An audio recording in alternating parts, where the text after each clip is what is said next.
welcome. And I guess let's start by having you tell us your name and what and where you teach. Thanks, Todd. My name is Alison Cohen, and I'm a 7th and 8th grade math teacher at Homer Plus E Community School. Great. And can you tell us a little bit about what your school has put in place in terms of systems or directions, and then also what systems you are using currently? So, like most schools in New Orleans, we were really thrown into this distance learning month. Our administration was expecting to be off for no more than 2 weeks, so that's what they told us to prepare for.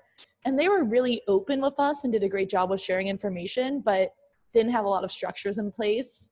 So when we figured out we were going to be off for a month, most of us had only prepared for 2 weeks. So I came up with the idea to make this Instagram so I could make content for the students as time passed instead of rushing to make a lot of content to give to them before they left school for a month plus. Yeah. So maybe say more about what the Instagram looks like and what platforms you're using on it. Yeah, sure thing. So I created a math Instagram account called Math with Cohen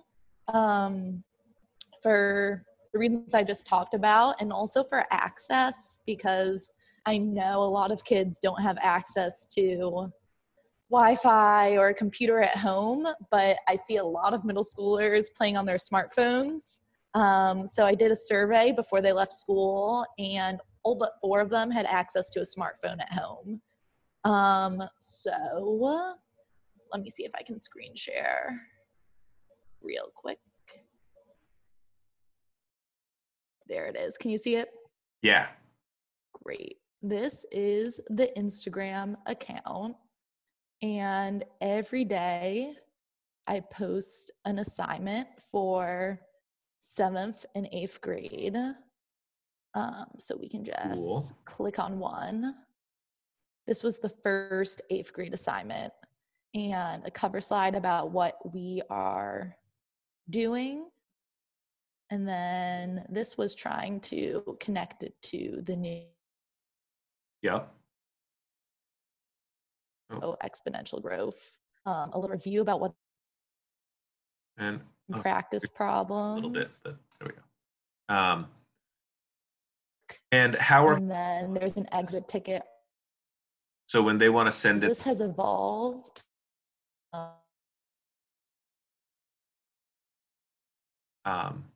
Allison, are you still there? On my end, I think it's getting choppy.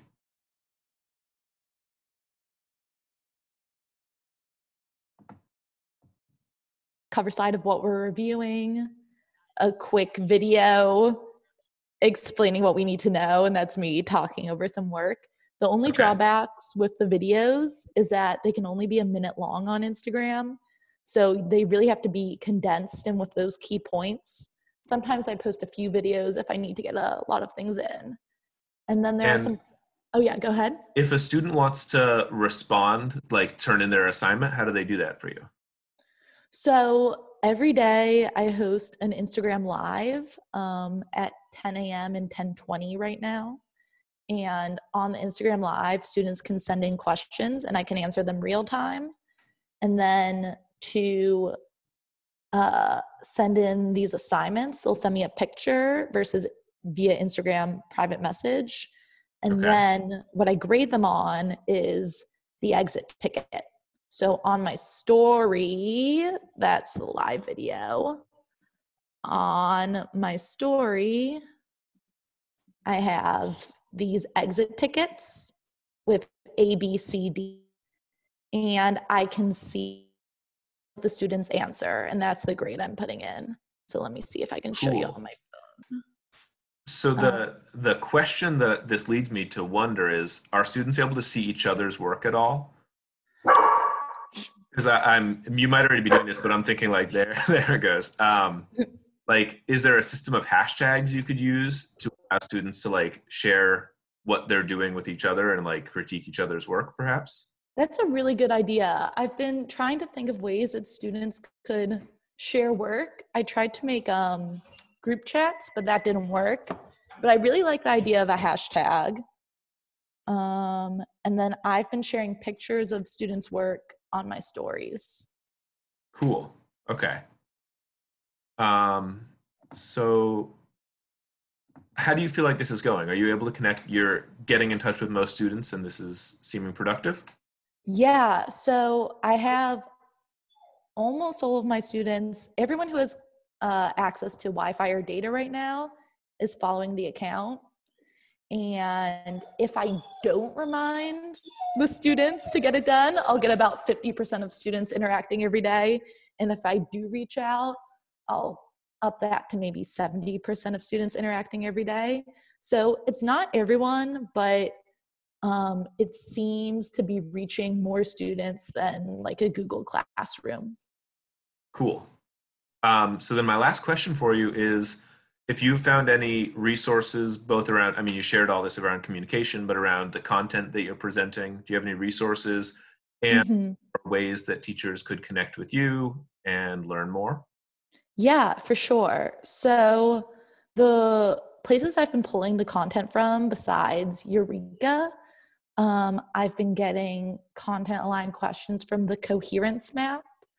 I've been looking at old LEAP questions, and I'll also, for the students to engage on their own, I've been assigning them work on Khan Academy, which I know a lot of math teachers use. And also ST Math is giving free access this month. So Cool. I've been giving that to students as well. And then if teachers want to connect with me further, they can follow the Instagram account Math with Cohen and shoot me a message.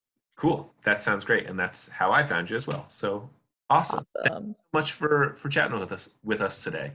Thanks, Todd. I really appreciate it.